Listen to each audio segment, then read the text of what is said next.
Então vamos lá, moçadinha, questão número 7. Considere as afirmações abaixo sobre as variações no ângulo de incidência da luz solar e na duração do dia nos diferentes hemisférios, conforme a latitude ao longo do ano. Então, cabe toda a explicação que eu fiz na questão anterior.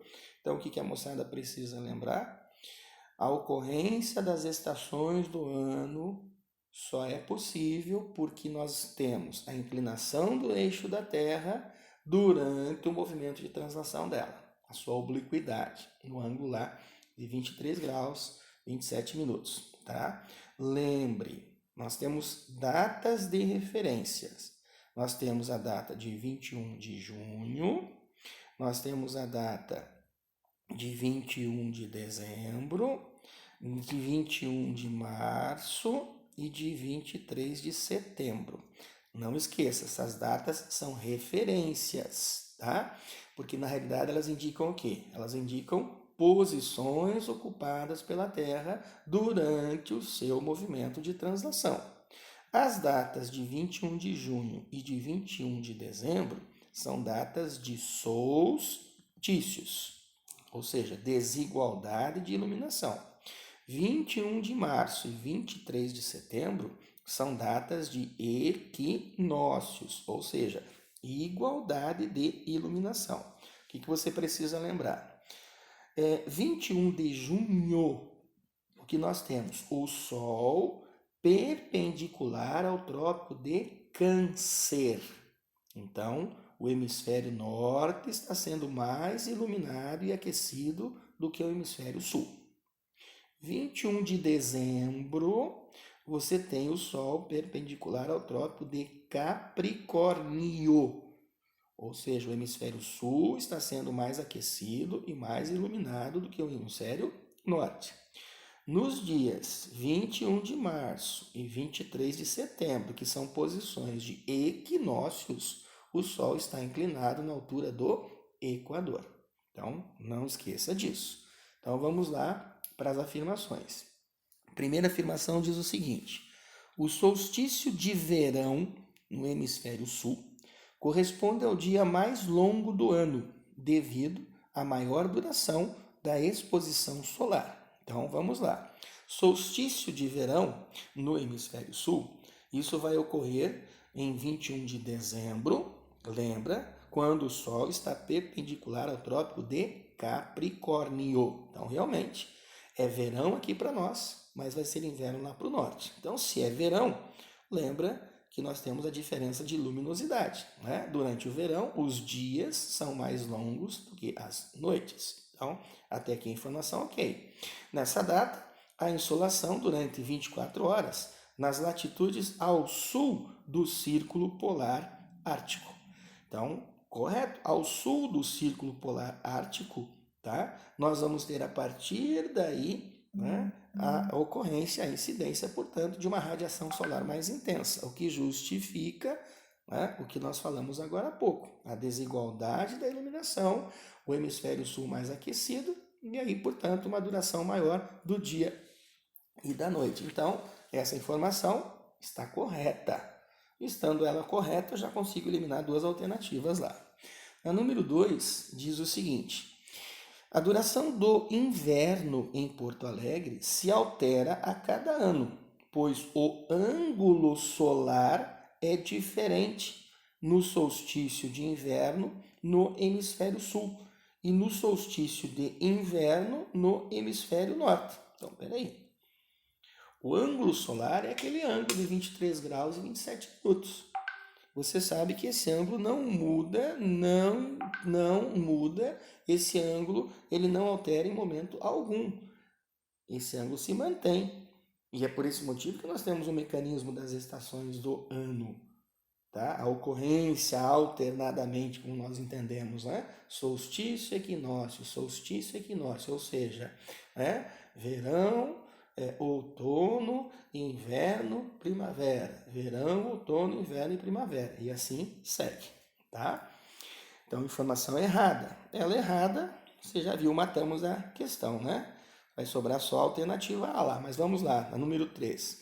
A duração do dia e da noite nas datas dos equinócios é exatamente igual solstícios, desigualdade de iluminação. Então, nunca vai ter no solstício dias e noites iguais, a duração, portanto, né, iguais, tá? Então, completamente errado, a partir daqui já nem me preocupo mais com as informações, então, a afirmação número 3, errada, e confirmamos, portanto, a resposta aí na letra A. Tranquilo, moçadinha? Beleza, então. Então, vamos para a última questão, né? A questão número 8. É para você considerar a posição geográfica do continente destacado, né, na imagem abaixo. Então, vamos lá. Está aqui a imagem, né, o continente, portanto, está sendo representado aqui para vocês. Tá? Vamos lá analisar o que nós temos aí representado. Bom, o que está destacado para vocês, dá uma olhadinha, né? É a região aí da Oceania.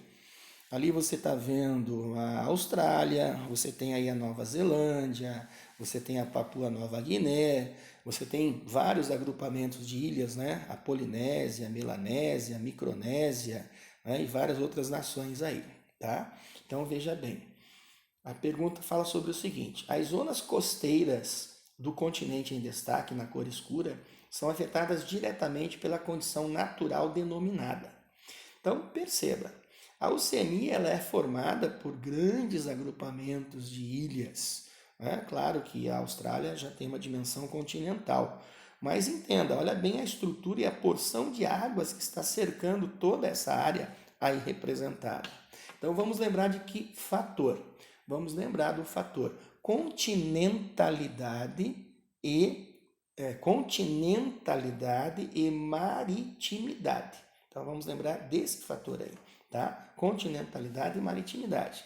Por quê? Lembramos do comportamento térmico entre água e terra. Então lembra bem, no comportamento térmico entre água e terra, o que nós temos?